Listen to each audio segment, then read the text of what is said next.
Good afternoon, everyone, or good morning if you're joining us from the West Coast. Thank you for joining today's presentation, Trauma-Informed Practices, a new tool for educators to support students.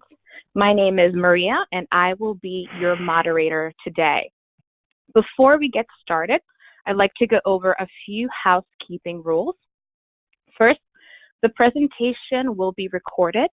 A copy of the recording will be sent to you after the presentation, so do not worry about taking notes. We will send the slides and the recording to you. Attendees are in listen-only mode. However, please submit your questions with the interface on the right-hand side of your screen. We've allotted time at the end to answer all of your questions. For those of you who are on social media, please connect with us at Kognito or use the hashtag Kognito webinars to submit questions or thoughts throughout the presentation. Now, before we begin, we'd like to start off with a couple of poll questions to see where everybody is at. So the first poll question that we'll launch is, what would best describe your role?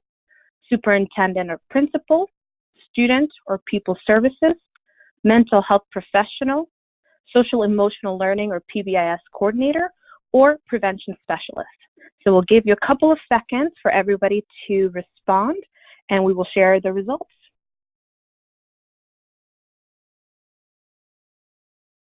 All right, looks a little, we have a mixed bag of responses, so let's go ahead and share the results with everyone. So the majority, 41%, are representing from student or pupil services, 35% mental health professionals, 8% superintendent or principal, and 4% SEL PBIS coordinator, and finally 12% as a prevention specialist. Great, thank you for responding. We're going to go ahead and share the second poll question, which is, where is your district or school on the continuum of being trauma-informed? Not started, just starting, about in the middle, pretty far along, or you're all the way there, you're all set up. All right, we'll give you a few more seconds for everybody to have a chance to respond. All right, and the results are in. So 19% said they're not started, they have not started. 48% feel that they're just at the very beginning stages. 26% about in the middle. 8% pretty far along. And not surprising, 0% feel they're all the way there. So there's definitely room to improve across the board.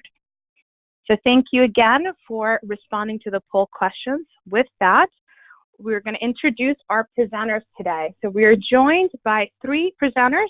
The first is Nelson Bowman III, who is the Regional Managing Director for the Southwest region at UNICEF. There he is responsible for developing and expanding fundraising strategies for the 4 states that make up the Southwest region.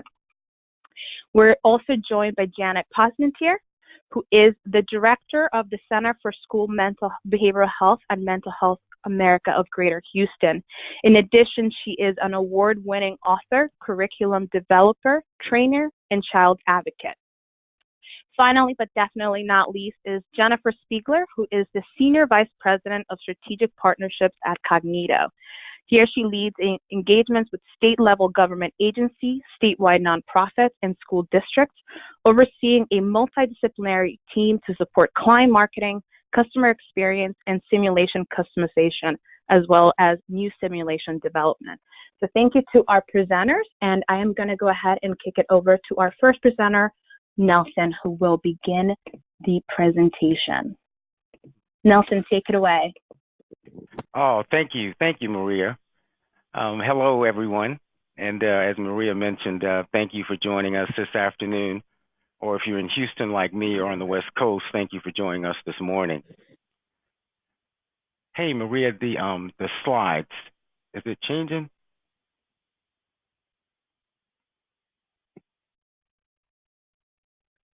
Hello? Hello, you should be able to see the slides. There you go. I'm sorry. Okay. Early on, I was asked on many occasions, why is UNICEF here? You don't typically work here in the United States. And you're right. Typically, we're in Africa, Asia, the Caribbean, Latin America, except for those extreme occurrences. And clearly Harvey was one of those extremes, like Katrina in 2005 and Maria, which hit shortly after Harvey. Due to the scale and scope of Harvey's devastation, UNICEF USA reached out to the mayor of Houston to offer assistance, and he accepted. We were then invited to meet with city officials to provide guidance and support. And following a UNICEF rapid needs assessment, UNICEF USA was asked to invest in educational support, psychosocial response, and system strengthening in partnership with other organizations on the ground. As with any emergency where UNICEF is involved, we wanted to ensure that our support was evidence-based, adding value amid other stakeholders, and providing measurable and clear support to the most vulnerable and marginalized children. Simply put, a traumatized child cannot learn. Let me say again, a traumatized child cannot learn. Science has shown us that a child's brain cannot develop properly when fear traps them in a state of flight or fight. Left untreated, the impact of trauma is profound. Childhood derails as fears take over key functions of the brain, rendering a child unable to focus, learn, sleep, play, and socialize. That is not only devastating for the child, but also the family, the community, and for the city, as we could potentially lose a percentage of an entire generation to a treatable condition. We can repair roads, restore power, and rebuild structures. But if our children are not at their potential, we will have failed. None of our efforts would have been possible without the support of our donors, and I'll only mention a few. LDS Charities, who mobilized volunteers and funding in the wake of the storm. Thanks to their generosity, we received the funds needed to launch these important programs to meet the needs of children in Houston. The Dirk Nowitzki Foundation of Dallas. So thankful to Jessica and Dirk. The Jeffries Group, LLC. And last but not least, our individual supporters who answered our call to action, and we are eternally grateful for that. Going forward, we want Kognito and MHA to continue your incredible work and make lasting changes to benefit not only the current generation, but future generations, building resilience and awareness, expanding access to services, and strengthening those services to their fullest capacity. On behalf of UNICEF USA, thank you. Thank you very much, Nelson. I will now hand it over to Janet, who will continue the presentation. Thank you so much, Maria, and thank you, Nelson, for that beautiful introduction. The first slide will show you a little bit about the Center for School Behavioral Health at Mental Health America of Greater Houston. We are an entity within a nonprofit organization, Mental Health America of Greater Houston, and we work to bring together approximately 30 public and charter school districts with about 100 different child-serving organizations in the Greater Houston area in order to improve the prevention, early identification and intervention, and treatment of behavioral health issues among students. Our big goal is to promote children's behavioral health through systems change, and we do that in a variety of ways that you can see on the pillars in the slide that I don't have time to explain to you today, but I would love to talk to anybody who is interested in hearing more about what we do and how we do it.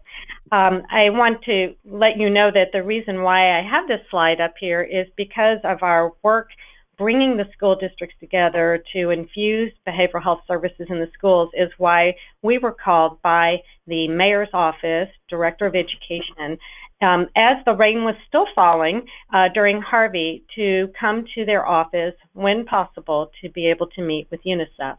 Next slide, please.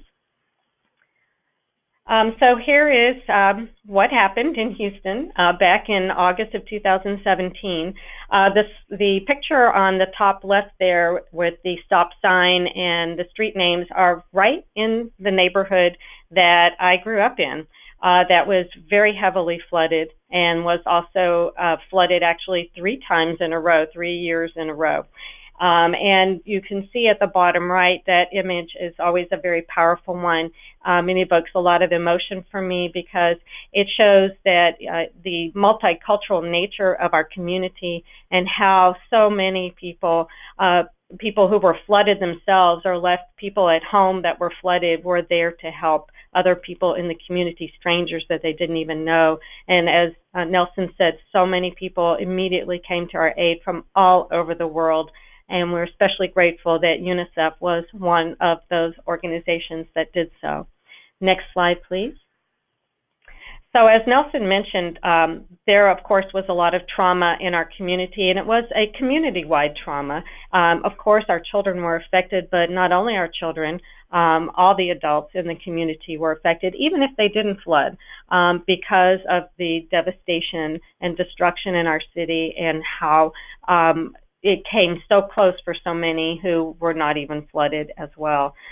So it was a community trauma, and we were able to get together with UNICEF and the City of Houston to develop some strategies to be able to immediately intervene and begin to mitigate the effects of this traumatic experience for all of our community members, especially our children. Next slide, please. So the way we went about this is we worked with UNICEF to develop kind of a three-pronged approach. And the first one was training in trauma-informed classroom strategies and mindfulness. We had already been doing a training in trauma, but we modified what we were doing, and we also made it a train the facilitator model, where we would train 2 people from each school, and they in turn would go back and train the individuals in their campus. We were also very fortunate to add in a very special component to that trauma training, which was mindfulness. We worked with Dr. Ann Friedman, who is a local expert in mindfulness, and she not only facilitated all the trainings with us, she also developed special materials for the teachers to be able to use, to be able to teach their other teachers on their campus, and also child-facing materials as well. So we rolled out those trainings to the schools that were identified as most significantly impacted by the storm. And we were able to, within the year that we have been working on this, to reach 53 campuses actually implemented it. We trained people from more than 100 campuses, but 53 had implemented it by September of this year. And that reached almost 3,000 educators, and those educators were able to impact about 35,000 children in the greater Houston area through the training. We realized, though, and I'm going to come back to this in just a minute, that it's wonderful to have an in-person training, but you're never going to reach everybody. Obviously, 53 campuses and 35,000 students in a region that has over 1 million students were just really a drop in the bucket. And so we wanted to have another way to be able to reach as many educators and therefore as many children as possible, which is number 3 on the slide. But before I get to that, I wanted to also share with you that UNICEF provided funding for us to contract with the Trauma and Grief Center at Texas Children's Hospital and Save the Children, who have a Journey of Hope program and a Care for the Caregiver program that we were able to implement on many of these campuses as well. This is kind of a therapeutic psychosocial education groups for students that were still struggling after a few months. And so right now, I just wanted to, well, I'll come back and share with you what's happening now and what we're hearing from our school districts now in regard to trauma. But I'd like to go on now to the next slide to talk about the Kognito simulations. We had been familiar with the Kognito at-risk simulations because in Texas in 2013 a law was passed that all educators were mandated to receive training in identifying signs and symptoms of mental health issues in students and how to respond appropriately and help the students. And we were very, very impressed with the at-risk simulation that Kognito developed to be able to do that. And when the storm hit, Kognito came to us and they said, we want to offer our at-risk simulations for free to all of your Center for School Behavioral Health Collaborative school districts, which was a great gift. And so many of our school districts were able to get the mental health simulations during the school year last year. But when UNICEF came to us and said, we want to help you be able to reach as many as possible, how can we do that besides the in-person trainings, we immediately thought about Kognito and said, well, we really want to get as many of our teachers to be able to access those simulations, but we also realize now with the storm, we need something more besides basic mental health information. We need specific strategies that will help our teachers be able to understand the signs and symptoms of students that have experienced trauma. As so many of you already know, for example, that it can show up looking like ADHD behavior and other types of behaviors that are not conducive to classroom learning. And instead of being able to help the students get punished and they end up in the school to prison pipeline instead of getting the help that they need. And so we wanted to reverse that trend or prevent that from happening in the first place by ensuring that as many of our educators could learn about trauma-informed practices, how to identify students, and be able to help them in that way as well. So we were able to introduce the UNICEF USA folks with the Kognito folks, and together they worked out a plan to be able to develop these new trauma simulations that you'll be hearing more about in just a moment. We were able to connect Kognito with two content area experts, Dr. Marlene Wong and Dr. Julie Kaplow. We were able to provide educators to be able to give feedback and input to the development of the product, and then also when the simulations were first drafted and produced, we were able to pilot test them with the same people so that they could get great feedback again. And we were very excited that, of course, the storm hit Houston August 25th of 2017, so we were very excited. We really wanted for the one-year anniversary this year in August to be able to roll those simulations out prior to everybody coming back to school, because going back to school we knew was going to be traumatic in and of itself, since the storm hit just as school was starting a year ago, and we wanted to see what we could do to mitigate any effects from the one-year anniversary. So we were very excited that we were able to roll out the new trauma-focused simulations on August 1st and to all of our school districts. And again, reaching almost 1 million children, if all of our educators are able to access it, would be phenomenal. Next slide, please. So to date, we have had a lot of folks already take advantage of the simulations. I also wanted to mention that for the Greater Houston area, Kognito is providing this, because it's in the pilot phase, is free of charge, which is fantastic, because so many of our districts are still hurting from the financial blow that Harvey inflicted as well. And so this is a great gift to our community continuing into a second year. And we have over 5,000 that have already accessed the simulations as of the end of September of this year. So within almost 2 months, we had that many educators have accessed it. Next slide, please. I'm so excited because, you know, when you look at pre and post data, you know, you want to look for changes. And this first slide just kind of tells you, you know, kind of overall what people thought. And you can see that the educators who have gone through the simulations, they're very enthusiastic how much they say that the simulation was relevant to their work with students. They would recommend it to a colleague. They said it was excellent or good. This is great, because so many things that you see online are really awful.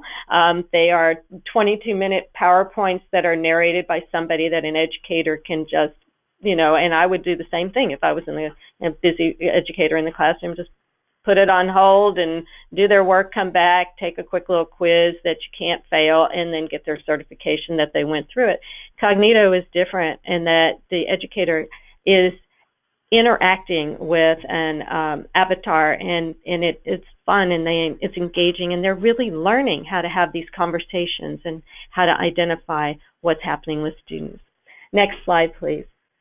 These are some, this is what I was talking about, the pre and post data. I so thrilled with these results because this is why we developed this. We wanted the educators to feel confident in recognizing what trauma looked like in students, how they can talk to a student, how they can talk to the parents of the students and share their concerns appropriately, where they can get help for the students, and most important for our conversation today, that they now understand trauma-informed approaches in teaching. This is just huge. Even if you have students that haven't been traumatized, just having a trauma-informed approach to teaching is the most successful way that you can teach, period. And if you saw that, look at the pretest, 45% really didn't know, and then they left 90 minutes later, because we're doing a 90-minute simulation here in Houston, including the regular mental health original at-risk simulations, plus the new ones, the trauma ones, 91% now afterwards. Next slide, please. Here are some comments of what folks are saying. And I just wanted to close with sharing with you, where are we 1 year later? Many of you know that trauma peaks somewhere sometimes around 18 months to 2 years after the initial event, and can go on for years. And what we're hearing from our school districts right now is that it's not a good year. Everybody kind of pulled together, and the spirit was high throughout last year. Believe it or not, kids actually did pretty well on the state-mandated tests, but our educators are not predicting that this year. The students are having a tremendous amount of anxiety, a tremendous amount of anger and acting out behaviors they're seeing in our schools right now. And to me, the thing that concerns me the most is that our educators are struggling mightily. We have a lot more educators with mental health concerns, suicidal ideation, and suicide completions than typical for a typical school year already, and we're just a few months in. So we're very concerned, and we really hope that the more educators can see this trauma and mindfulness and learn the strategies, that they will be able to not only help their students, but also help themselves. Thank you. Thank you so much, Janet, for sharing the story of what's been going on in Houston and how we've been able to partner with you and UNICEF to drive an impact. With that, I will like to hand it over to Jennifer Spiegler, who will give us an exclusive demonstration of the new simulation. Jennifer, take it away. Thanks, Maria, and thank you both to Janet and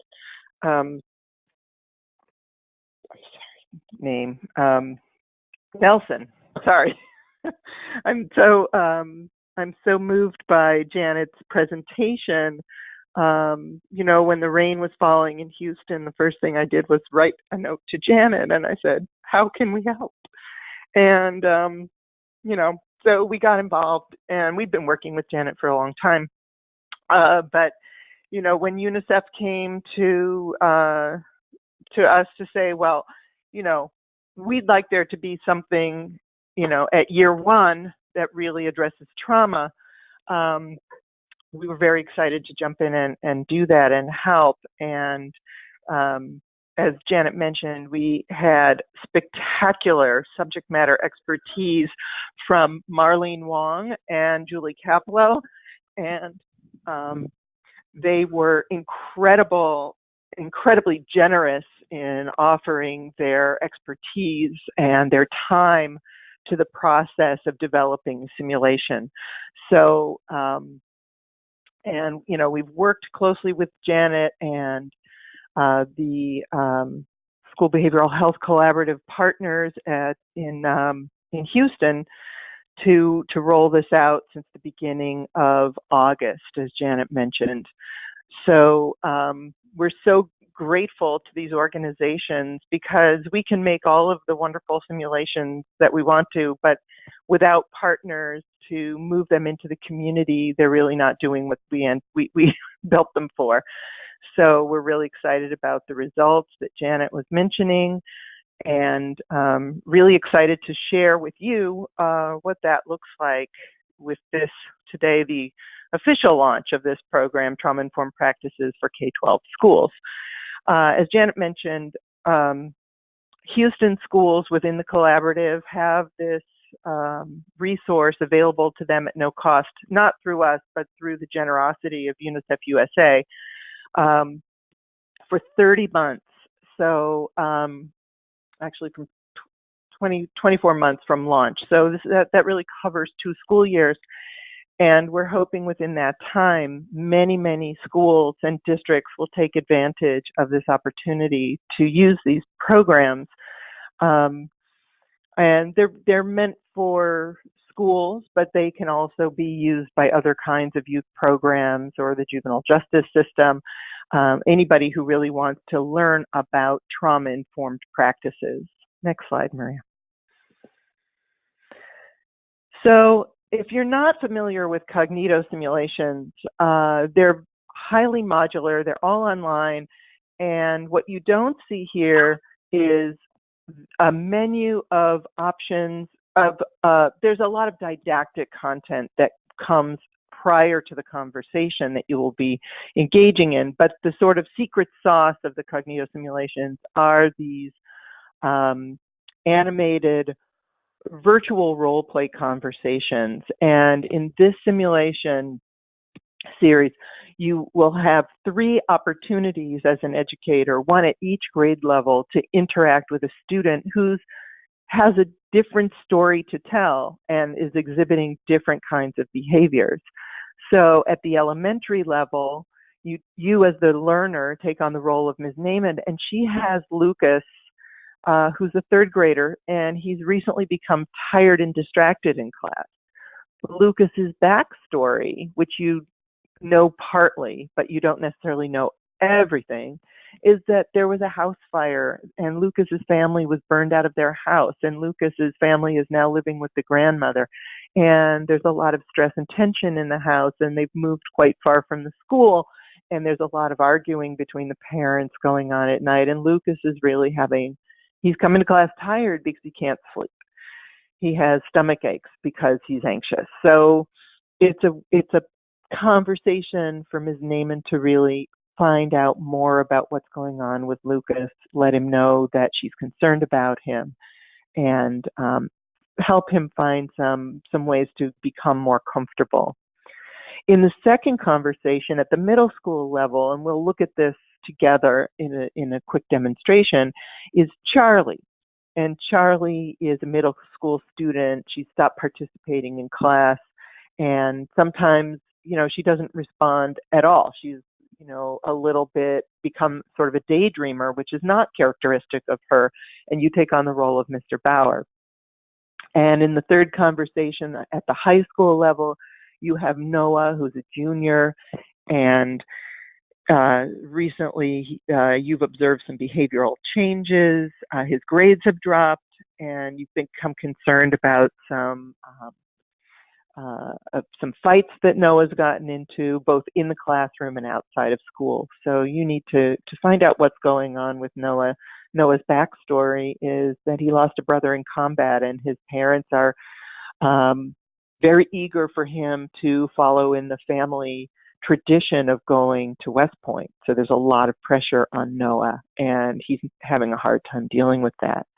But let's go and actually look at the conversation with Charlie. Thanks, Maria. And that'll come up in a second. I guess I should, if you haven't had any experience with Kognito simulations, I'll just say that we have been providing simulations for mental health, bullying, suicide prevention, LGBTQ population for the past almost 10 years. We've trained almost 500,000 educators in this time. So as Janet was saying, you can't always get face-to-face in front of folks when you have almost, thousands of teachers who are responsible for educating almost 1 million students. So giving them an online option that is also a skill-building tool is really important. Maria. Okay. Thanks. So here's the menu, and we're going to go ahead and start talking with Charlie. And this will take us into sort of the middle of things with the conversation, I think. So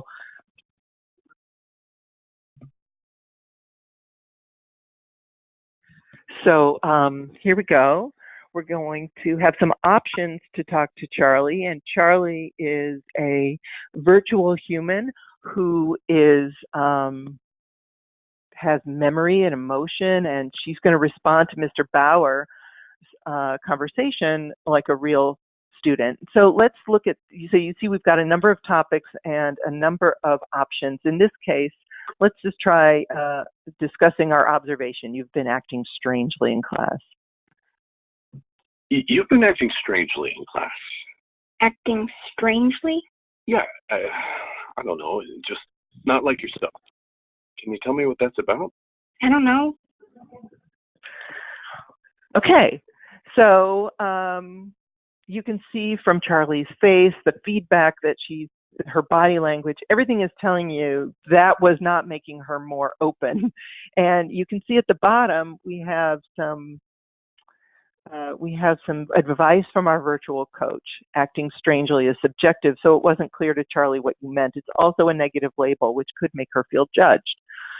So that was not a great choice, but unlike real life, in the simulation world, you can undo your choice and you can see what might have happened if you picked a different choice.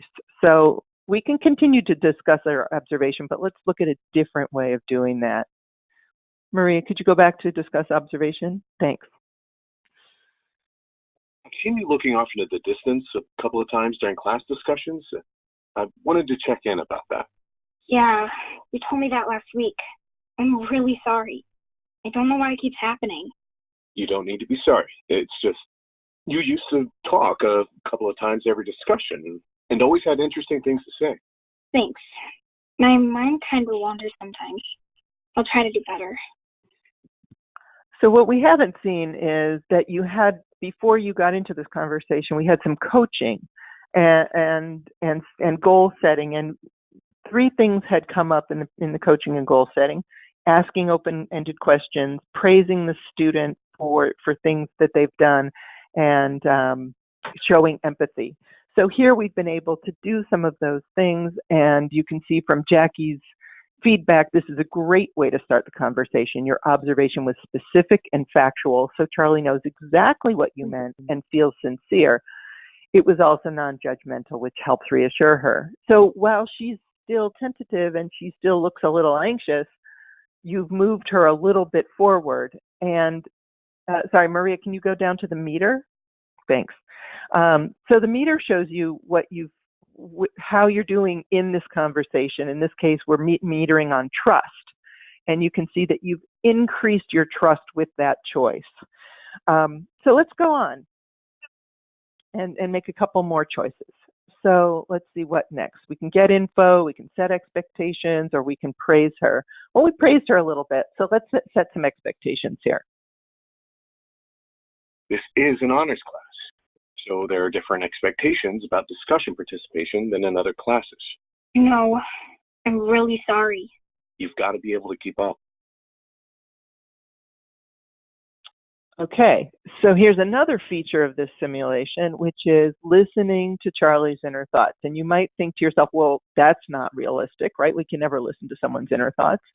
But in this case, we strategically insert them to help raise the sort of emotional intelligence of the teacher to be able to imagine how that student might be responding internally. So let's see what she is thinking. I'm trying, and I'm still falling behind. What's wrong with me? Okay, and Jackie has some more feedback. We can choose to look at that or not. So she's going to give us some gentle criticism about the punitive tone. And also gives us a little guidance. She needs someone to listen to how she's feeling and help her solve that on her level. So let's take one more choice. Give an opinion or affirm. Well, I think that Jackie's telling us to affirm. So let's try that. I know it's hard work, and I think you can handle it. I can. I'm working really hard. It just always worries me a little when a student's grade drops dramatically. I want to talk a little more about what's going on. Okay, so let's see what she's thinking. I'm glad Mr. Bauer thinks I can stay in honors. I guess we can talk a little more. Okay, so he's reinforced the relationship with her. He's given her some hope, and Jackie's got some new feedback for us. Okay, validating that Charlie's challenges are real and simultaneously expressing confidence in her helps build trust. And again, we are looking for her trust. So this is really a two-part conversation, in fact, and in part two of this conversation, we'll brainstorm some modifications with Charlie about how to adapt our class to the problem that she's having, which is that she's very upset about they're reading a story in which there's abuse of a dog, and that's very upsetting to her. What we don't know from Charlie's backstory is she's actually been abused as a child. So you don't need to know that as a teacher. You don't even need to find that out. What we want you to know is that you can find ways to help accommodate your class to this student who's struggling in your class. We are also going to help you bring up the possibility that she might want to have a conversation with the school counselor. But again, that's an option for her. What you're really trying to do is problem solve here and help Charlie regain the comfort that she used to have in your class. And the whole experience, if you have, so one thing that's different for this Kognito simulation versus others is that at the beginning of the program, you're going to be asked which grade level you want to play at, and that will be the conversation that you're offered in order to complete the entire simulation and be marked as complete. But what we're always asked for is more practice. So in this case, at the bottom of the menu, after you've completed, you're offered the opportunity to take each of the other two conversations to gain more practice in these skills. What we know is that awareness of trauma-informed practices is one thing, but if you want to move the needle on teachers' behavior and utilization of those practices, they need to role play. They need this experience of practicing. And again, we're so grateful to Nelson and UNICEF USA for enabling us to create this tool, and to Janet and all of her partners in the School Behavioral Health Consortium in Houston for taking this up and ensuring that every teacher who interacts, or other school personnel that are interacting with students, have the sensitivity to think beyond what's right in front of them to what might be also going on. We are using here this sort of central metaphor of an iceberg. You know, what you see on top has nothing to do with what might be lurking underneath. And that's really what we're trying to get teachers to think about. So I think we're ready for some Q&A. Am I right, Maria? Yes, absolutely. And again, I want to remind everyone to submit questions with the interface on the right-hand side of your screen. Jennifer, take it away with Q&A. Okay. I see Mark asks, I know this was developed for post-disaster context. Are these tools useful for schools more generally dealing with issues of stress, trauma, and self-harm? So that's such an interesting thing. When we first sat down with Marlene and Julie, we fully expected them to be talking about the hurricane. Marlene was also consulting in Las Vegas after the shooting. She was also consulting in Napa Valley after the fires. So we were surprised when what they said people really, really needed was training in how to handle all of these more quotidian, chronic, common kinds of trauma and adverse childhood experiences. It doesn't have to rise to the level of trauma. But when we brought this up to our partners at UNICEF, they're like, they are the experts. And we also had an expert, Fritz Affelter from UNICEF, and everyone agreed. We think that these skills and realizations will translate over to the natural disaster or the man-made disaster that might happen. But in this, but we want to make people aware of the daily struggles that kids are coming to school with. So thank you for that question. And I hope that answers the question.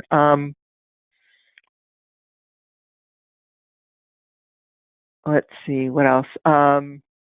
In answer to the common question, will the PowerPoint be available? Yes, Maria will send out the PowerPoint and a recording so that you can share this information broadly with anyone else in your network.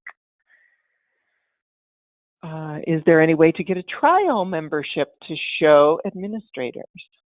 Great question. Maria, do you want to, while we're answering questions, do you want to run the last poll? Absolutely. Here we go. We have one last poll question for the audience, and I will be launching that. Here we go. Okay. And while people are answering the poll question, there's a question about how this training works together or not with mental health first aid. And I think, Janet, that would be a great question for you. Sure.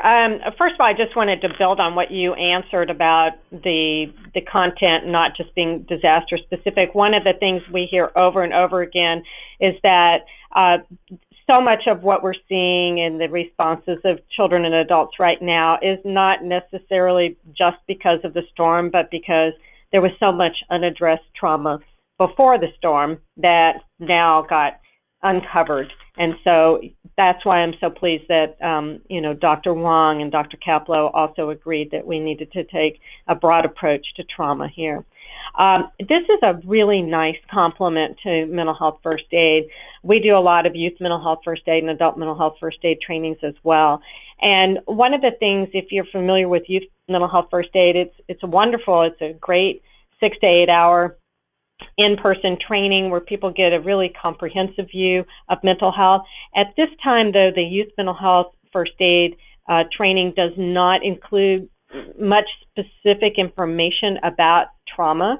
And also, there's not usually that much time to actually have role play conversations. There's a couple of opportunities to do that, but I think what's really nice about Kognito and this training is that you can really practice your skills, and you're practicing it with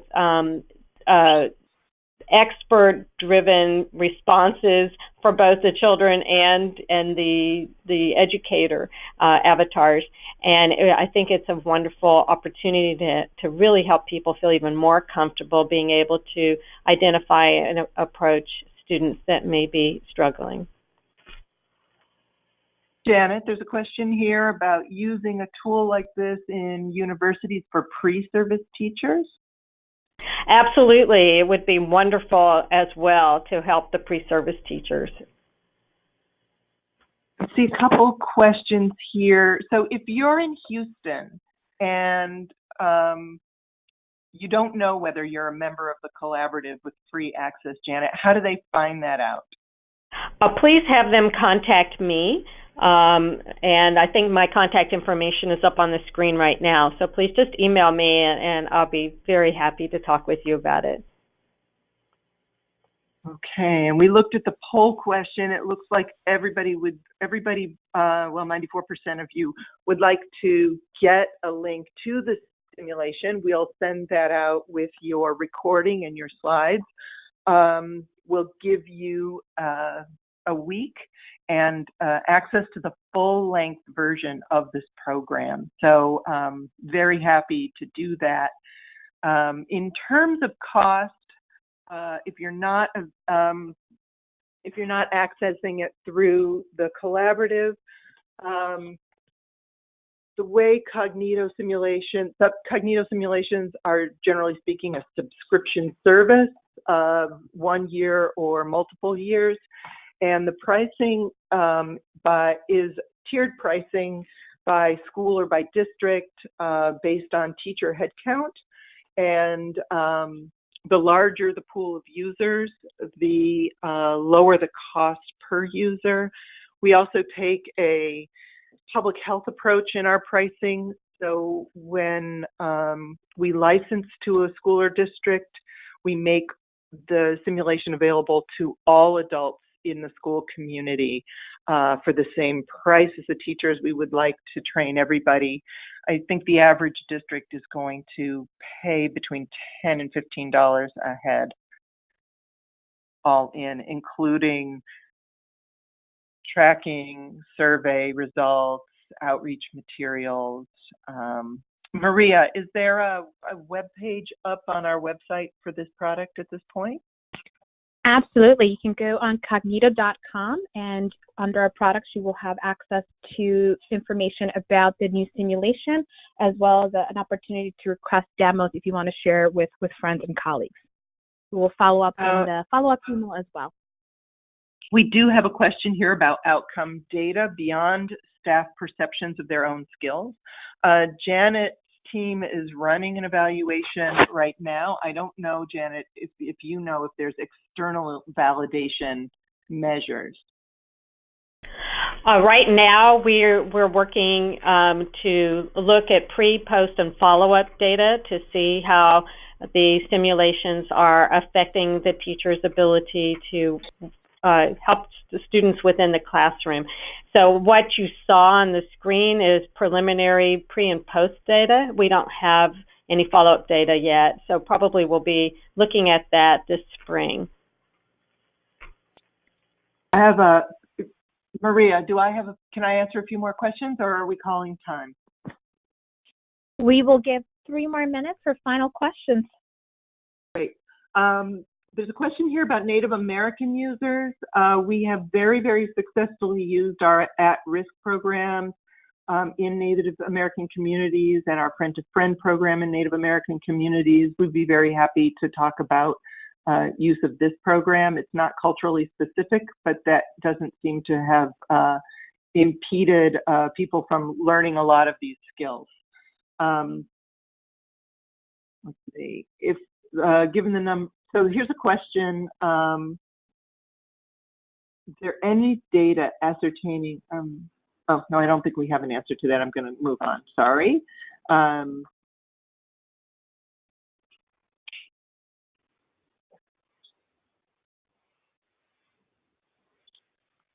So online schools, and this has come up a lot recently, can online schools benefit from these approaches? And while we're not modeling an online interaction, I definitely think, and I wonder what you think, Janet, about these techniques as a part of any interaction between adults and kids. You mean their universality? Well, the ability to translate these kinds of skills to a completely online format. So if a student is in a program that's only operating online. For a student who is studying to be a teacher? No, for students who are taking their classes online, maybe because they've already been in a trauma situation. Yeah. Well, I think that these situations are for adults who are working with students. So if they are in an online university program, I think it would be a terrific addition to that type of setting. I think you have another product for students to be able to help their own peers. That's I know true. Yeah. Yeah. Well, with that, I want to be cognizant of everyone's time. I want to thank all of our presenters, Nelson and Janet and Jennifer, for taking the time to join us today to give more background information of how this new simulation came to be and all of the efforts that are happening in Houston. I also want to thank our audience for joining us. I hope you found the information valuable. And as Jennifer mentioned, we will be following up with the recording and the slides, as well as with a limited access to the full simulation for your reviewing purposes. Thank you very much. I hope you enjoy the rest of your day. Thank you. Thank you. Thanks, everybody. Thanks, everyone. Bye-bye. Bye-bye.